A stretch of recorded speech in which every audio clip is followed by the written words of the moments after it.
प्रधानमंत्री का विवादित बयान बहुत समय से चर्चा में है। ये कांग्रेस का मैनिफेस्टो कह रहा है वो माताओं बहनों का सोने का हिसाब करेंगे, उसकी जड़ती करेंगे, जानकारी लेंगे और फिर उस संपत्ति को बांट देंगे और उनको बांटेंगे जिनको मनमोहन सिंह जी की सरकार ने कहा था कि संपत्ति पर पहला अधिकार मुसलमानों का है। ये संपत्ति इकट्ठी करके किसको बांटेंगे? जिनके ज्यादा बच्चे हैं उनको बांटेंगे, घुसपैठियों को बांटेंगे। क्या आपकी मेहनत की कमाई का पैसा घुसपैठियों को दिया जाएगा? लेकिन प्रधानमंत्री ने ऐसा बयान दिया ही क्यों? अब इसके कई पहलू हो सकते हैं।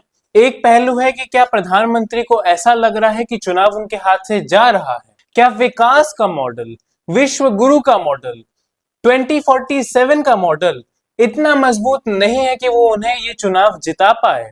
प्रधानमंत्री ने राजस्थान में बड़े पैमाने पर रैली की और उसमें एक बहुत ही विवादित बयान दे दिया कि कांग्रेस के घोषणा पत्र में यह लिखा है कि वो सारी संपत्ति लोगों से छीनकर उनमें बांट देंगे जो घुसपैठिए हैं, जिनके बच्चे ज्यादा हैं।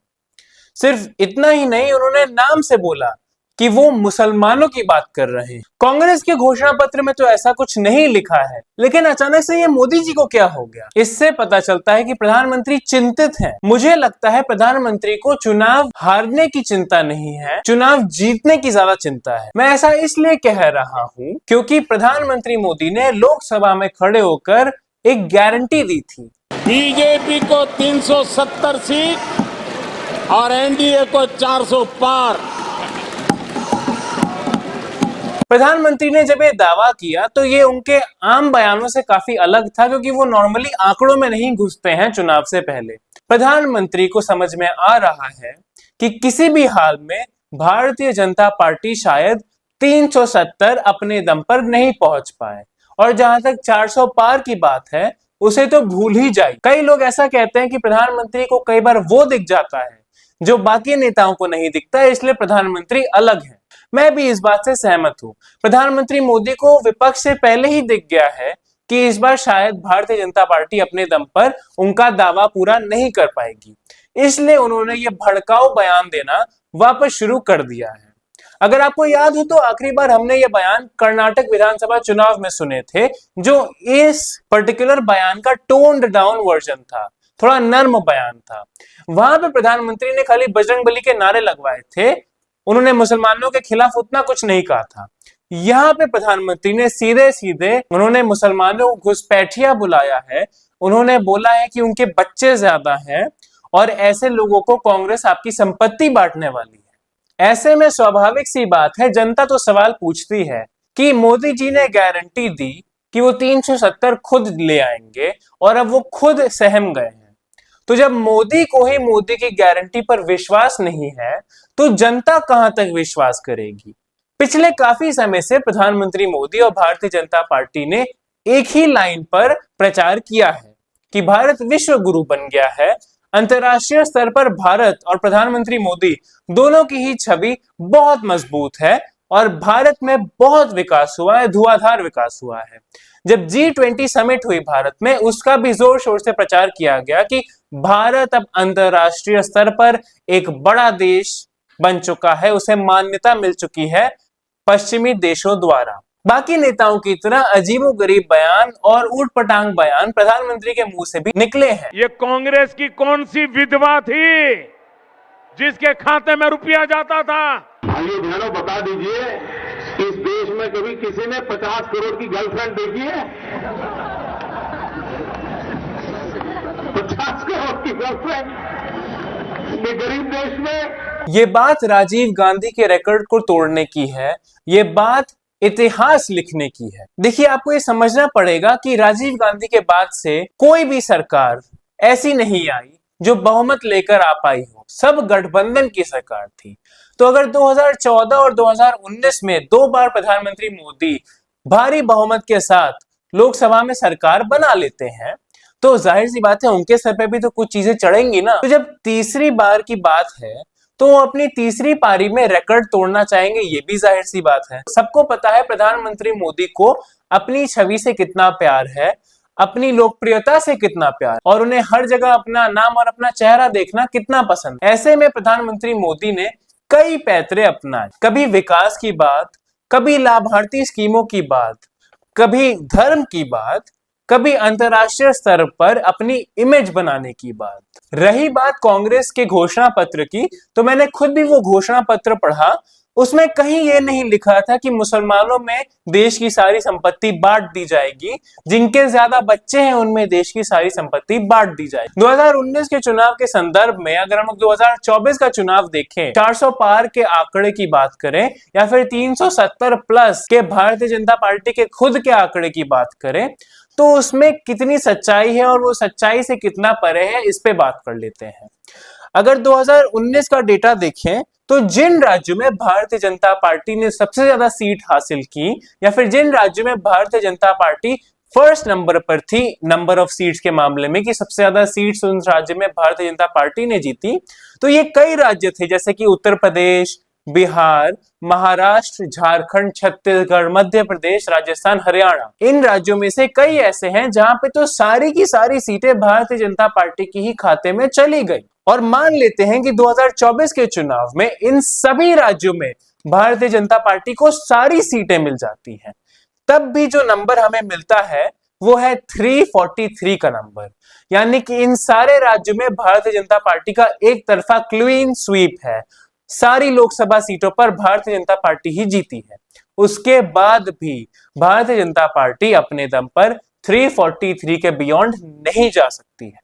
तो इसका मतलब साफ है कि जो बीजेपी का मुख्य गढ़ है उसको छोड़ के अगर प्रधानमंत्री मोदी बाकी जगहों पर अच्छा डिजिट में परफॉर्म नहीं करते हैं तो फिर 370 भूल जाइए और 400 पार तो फिर उतना ही दूर है जितना कांग्रेस पार्टी के लिए 200 पार है। तो मेरे हिसाब से यह वजह है कि क्यों प्रधानमंत्री मोदी ने एक बार फिर अपने व्यक्तित्व का धर्म वाला हिस्सा वापस जागरूक कर दिया है, वापस उस हिस्से को बाहर ला रहे हैं चुनावी प्रचार के दौरान, और वो भी जोर शोर से बाहर ला रहे हैं क्योंकि उन्हें लग रहा है कि उन्हें अपनी कोर कॉन्स्टिट्यूएंसी बचानी है, चुनाव को हिंदू वर्सेस मुस्लिम। इसी तरीके से हमें भारतीय राजनीति में चुनावों को एक माइक्रोस्कोप से देखना पड़ता है, क्षेत्र के बाद क्षेत्र देखना पड़ता है।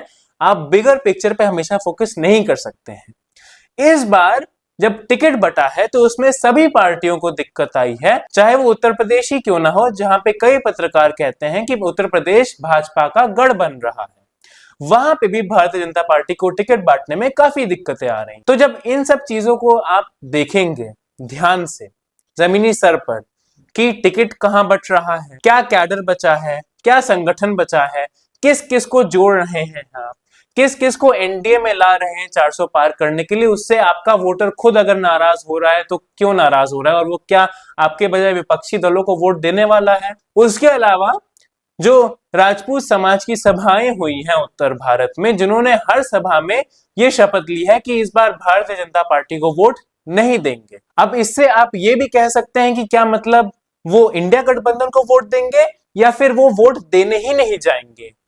क्या वोटर टर्नआउट कम हो जाएगा राजपूतों के मामले में या फिर वो वोट अब विपक्षी दलों को मिल जाएगा उत्तर भारत में।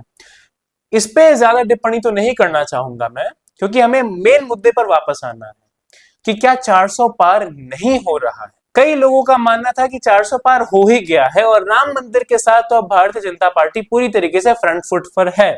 जहां तक चुनाव जीतने की बात है, भारतीय जनता पार्टी जरूर फ्रंट फुट पर है, लेकिन जहां तक 370 और 400 सीटों के आंकड़े को पाने की बात है, वहां पे भारतीय जनता पार्टी आगे दिखाई नहीं दे रही। मेरा मानना है कि भारतीय जनता पार्टी एनडीए के साथ 360 या 370 तक पहुंच सकती है, लेकिन एनडीए 400 पार नहीं कर सकता है और ना कि भारतीय जनता पार्टी 370 क्रॉस कर सकती है, जो मेरा मानना है डेटा के हिसाब से।